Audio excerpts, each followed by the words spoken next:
सवात और मालाकंड में सरकारी और निजी स्कूल एक हफ्ते के लिए बंद कर दिए गए हैं। इंतजामिया की जानिब से सवात और मालाकंड में सरकारी और निजी स्कूल बंद रखने का नोटिफिकेशन जारी कर दिया गया है। नोटिफिकेशन के मुताबिक स्कूल बंद रखने का फैसला बारिशों, सैलाब और लैंडस्लाइडिंग के खदशात के पेश नज़र किया गया है। सैलाब से मुतासरा इलाकों के सरकारी और निजी स्कूल 25 अगस्त तक बंद रहेंगे।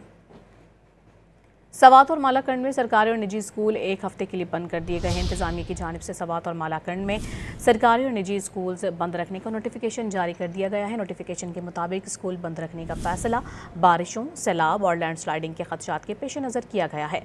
सैलाब से मुतासरा इलाकों के सरकारी और निजी स्कूल 25 अगस्त तक बंद रहेंगे।